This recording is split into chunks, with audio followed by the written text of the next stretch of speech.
Hey guys, Chef Ryan here from Smoking Tea Jets. I know, the Jag looks disgusting, doesn't it? Doesn't sell very good on eBay when it looks that disgusting. And here's the heck of it. When I got it out of the box, got it out of the bubble wrap, and yeah, even still, it's sticky. There's something on it. I don't know. I really don't want to keep touching that damn thing until I get it to the sink, but it's sticky and I'm going to touch it anyways now. And it's got, look at the verdigris. Look at that. All the corrosion on the bottom. And it's just gross. It's absolutely gross. I touched it with a transformer and just nothing. Absolutely nothing. Quite frankly, I didn't expect any. It's sticking to my fingers right now. I don't know what's on it. I have no idea, but it is sticky. It is sticky. I've got a lot to get to this weekend, or so I thought. My wife popped her head out here, and we do have to go in a bit, so I'm going to try to do my best to address probably just the Jag right now. Since it's in icky condition, I want to go ahead and address that. The Cougar over there, I got the screw posts out. It looks like they can be glued back together. And you know what about that blue? The Aurora made the blue. That is like one of the most brittle colors they ever made. If you guys have another color in mind that's more brittle than blue, let me know. And the what is this? The chaparral. I got the wing there from Aurora PN95, and it just came in. It fits wonderful. So I do want to clean those up. Don't know if I'm going to have time. So let's just go ahead and dive into the Jag. We're just getting ready to take the body off the chassis. Just to address the chassis I do have over here. The standard T-Jet that is going to be going for the Mercury there. The one that's dressed out like a Tough Ones. I always think that the chaparrals look good with that kind of stance, with the wider wheels and things like that. So that I'll be going on that one. And the two Slimlines, I was thinking, God, they're pricey. You know, they're very, very pricey. I was thinking about either auctioning one or both of them off. Let me know, or not auctioning, I am so sorry, doing a raffle, like a $5 raffle for either one or both. I don't know what I'm gonna do. If you guys are interested in doing a raffle again, let me know. I'll see what I can do, but please leave that in the comments below. Let me know if you guys wanna do a raffle on there, because I was checking the prices. It's like $79, $89 for a Slimline chassis. Nonsense, nonsense. So if you guys want me to do a raffle, let me know again in the comments, or you can email me, either way, and we'll see about doing that again. I feel like I gotta wash my hands just from getting the body off the chassis there. It's gross. Have you guys ever had one that's just like sticky, like someone poured syrup on it, you know, and then, you know, I have no idea. I have no idea what the hell's on there. I got my toothbrush. It's like a baby's toothbrush. It's very, very soft. I've had it for probably 4 decades. So I know that when I'm running this under the warm water, it's not going to scratch anything. Quite frankly, getting everything off there is probably going to gunk up the toothbrush. All right, let me go to the sink. All right, here at the sink, I'm holding it underneath because it is absolutely grossly sticky. Like I've said before, always have a screen catcher in there. I know that the back bumper fell off before I got it. I would hate for that to happen and it go down the drain. So always have a screen catcher. What I'm going to do is I'm going to use the little toothbrush I got there, plus the, what do we got, Ajax there. And I'm going to go ahead and scrub the decals off, see if we can get this thing looking a little bit better and unsticky. I'm working it, but you see how the decals are just kind of like smearing instead of coming off? What, I don't know, they pour syrup on it. I have no idea what was on here, but it's making it hard to get the decals off. If I didn't have the detergent there, I wouldn't have gotten this far with it. Still here at the sink. I think this is the longest wash process I've ever had on a body, but it looks like it came out pretty good. I'm gonna go ahead and dry it off and get back out to the garage.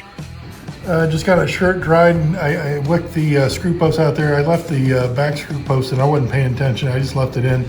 I am gonna take it out just for fun, make sure everything's dry in there. But it looks a whole lot better though, doesn't it? I mean, a whole lot better. Now this chassis, covered with the corrosion, the verdigris on there, and again, it doesn't spark up, doesn't run. Look at the back axle. That's rusted, guys. Might have to change it up. You know what looks good is the chrome on the hubs there. That looks good. Top plate doesn't look too bad. But let's go ahead and tear that apart, see what we get. Boy, the bottom of the chassis is just nasty. The shoes are too. I'm going to put the axles in there, the idler gear, everything in a cup there. I've got my Brasso. I've just been shaking it up for the last bit, so I know that's ready to go. I know a lot of guys will tell me, hey, use Tarnex or use a ultrasound device. They all work. They work. The thing about the Tarnex, though, it doesn't really get the verdigris off. It really doesn't. It doesn't do it as good as Brasso. I've tried it. If you have like a penny or something you want shined up or some copper like that, Tarnex is awesome. But if you've got that corrosion on there, I go for the Brasso. And I tell you what, one thing that I've heard over and over and over again, and I will not do it, I won't do it, is, hey, put it and soak it in vinegar overnight. No, vinegar just about makes me throw up. I don't even like when my wife has the vinaigrette dressing. I'll go in a different room, guys. I really can't stand it. Do I know it works? God, yes. Yep, sure does, sure works. Am I gonna use it? Again, I prefer the Brasso. That's the route I'm gonna take. Okay, everything in there that I want in there is gonna do one there. There you go. Just splooge a little bit on. I got my toothbrush here. I'm gonna go ahead and mix everything around real good, and I'm gonna make sure that the Brasso gets everywhere I need it. I'm gonna use 2 hands for that. Everything in there is covered really good. And what's interesting about the Brasso, you'll start to see, and it's probably start doing it now a little bit, is you'll start to see the Brasso start turning like the bluish green, like it's cutting into the verdigris. What I want to do now is, while that's the Brasso is getting all the corrosion off, I want to get that front bumper off. I've got a front and back bumper kit. I get my kits of chrome from Rather Boring on eBay.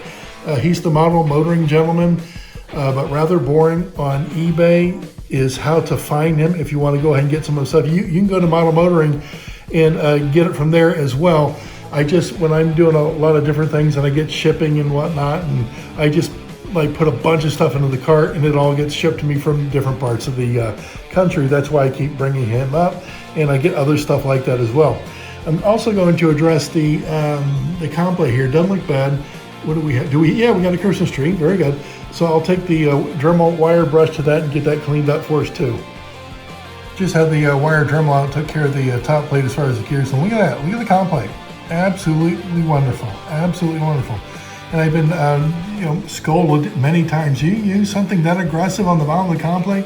Yep, sure do. I've had over 40 years of a 100% success using a wire brush Dremel on the bottom of the comp plate there with no errors whatsoever. So I'm going to keep doing that. Are there other ways to do it? Yeah, and you guys do it whatever way you feel comfortable with. I've always said this, if somebody can show me a better, quicker way to do it, I'm all ears. But right now I'm gonna keep using that Dremel there. I've got the X-Acto out, and what I do is I just cut the little flashing off the inside of that bumper, and then it pushes right out. Again, I'm gonna need 2 hands for that. Give me just a sec. Tell you what, that bumper came out. Again, I just took the X-Acto knife on the inside there, and when you get those little flashing nubs off, it just flew out. Now, it's not really in bad condition. A little bit of play wear, not bad. I'll put that in my bin, and when I go ahead and re-chrome everything, that'll be part of the ones I re-chrome. And look at that. Look at that. You can tell that Brasso's working. I'm going to take that to the sink, get everything washed up. Now, I tell you what, when I got the small parts like this, and this is a great time to have that screen catcher in the sink. You know what? Tell you what, everything is still soaking wet, but you can tell right away. Look at that. Everything in there looks a whole lot better. I'm going to do this. I'm going to bring it out to the garage and get everything dried off a whole lot better.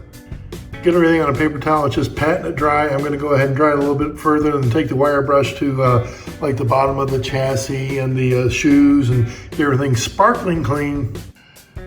All right, I got everything with the wire brush, even the inside there, the brush springs. Look at that. Look how well it came out. The shoes, everything. So it is time for reassembly, and you guys know I say this, oil as you go. It's like the easiest way to do it. So I'm going to get the oil over there and make sure that everything gets lubricated just right as I'm putting it back together.